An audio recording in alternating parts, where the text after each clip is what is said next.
कार्तिक मास महात्म का 26वां अध्याय।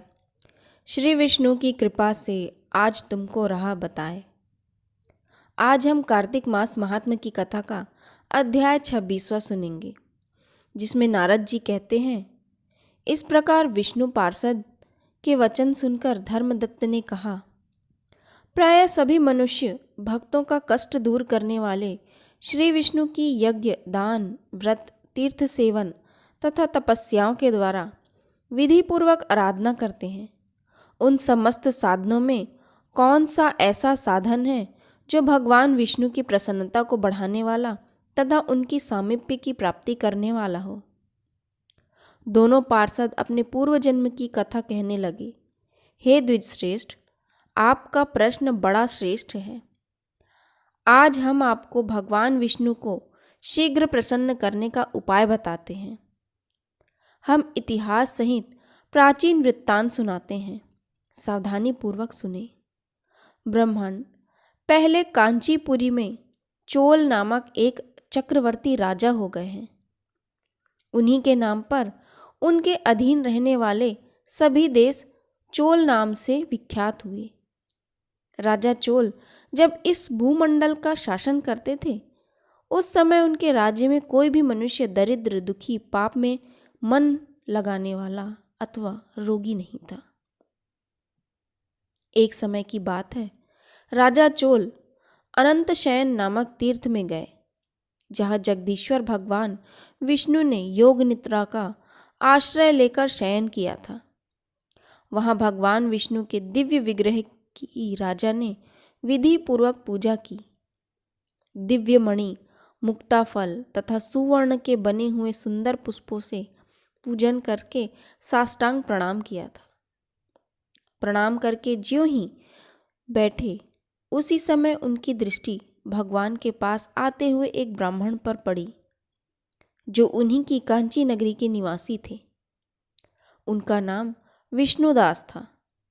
उन्होंने भगवान की पूजा के लिए अपने हाथ में तुलसी दल और जल ले रखा था। निकट आने पर उन ब्राह्मण ने विष्णु सूक्त का पाठ करते हुए देवाधिदेव भगवान को स्नान कराया और तुलसी की मंजरी तथा पत्तों से उनकी विधिवत पूजा की। राजा चोल ने जो पहले रत्नों से भगवान की पूजा की थी, वह सब तुलसी पूजा से ढक गई। यह देखकर राजा कुपित होकर बोले, विष्णुदास, मैंने मणियों तथा सुवर्ण से भगवान की जो पूजा की थी, वह कितनी शोभा पा रही थी। तुमने तुलसी दल चढ़ाकर उसे ढक दिया। बताओ, ऐसा क्यों किया? मुझे तो ऐसा जान पड़ता है कि तुम दरिद्र और गंवार हो, भगवान विष्णु की भक्ति को बिल्कुल नहीं जानते। राजा की ये बात सुनकर द्विजश्रेष्ठ विष्णुदास ने कहा, राजन, आपको भक्ति का कुछ भी पता नहीं है। केवल राजलक्ष्मी के कारण आप घमंड कर रहे हैं। बतलाइए तो, आज से पहले आपने कितने व्रतों का पालन किया है? तब नृपश्रेष्ठ चोल ने हंसते हुए कहा, तुम तो दरिद्र और निर्धन हो। तुम्हारी भगवान विष्णु में भक्ति ही कितनी है।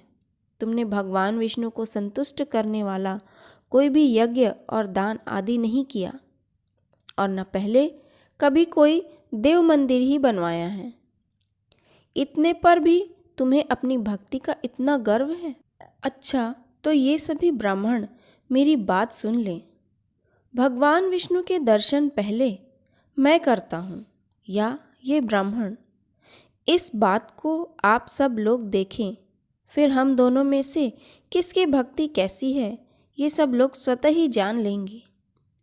ऐसा कहकर राजा अपने राजभवन को चले गए। वहाँ उन्होंने महर्षि मुद्गल को आचार्य बनाकर वैष्णव यज्ञ प्रारंभ किया। उधर सदैव भगवान विष्णु को प्रसन्न करने वाले शास्त्रोक्त नियमों को तत्पर विष्णुदास भी व्रत का पालन करते हुए वहीं भगवान विष्णु के मंदिर में टिक गए। उन्होंने भगवान और कार्तिक के उत्तम व्रत का अनुष्ठान, तुलसी वन की रक्षा, एकादशी को द्वादशाक्षर मंत्र का जाप, नित्य गीत आदि मंगलमय आयोजन के साथ प्रतिदिन षोडशोपचार से भगवान विष्णु की पूजा आदि नियमों का आचरण किया। वे प्रतिदिन चलते फिरते और सोते हर समय भगवान विष्णु का स्मरण किया करते थे। उनकी दृष्टि सर्वत्र सम हो गई थी। वे सब प्राणियों के भीतर एकमात्र भगवान विष्णु को ही स्थित देखते थे। इस प्रकार राजा चोल और विष्णुदास दोनों ही भगवान लक्ष्मीपति की आराधना में संलग्न थे। दोनों ही अपने व्रत में स्थित रहते थे और दोनों ही संपूर्ण इंद्रियां तथा समस्त कर्म भगवान विष्णु को समर्पित हो चुके थे। इस अवस्था में उन दोनों ने दीर्घ काल व्यतीत किया। आज यहाँ अध्याय 26वां समाप्त होता है। आगे की कथा हम आपको अगले अध्याय में सुनाएंगे। धन्यवाद।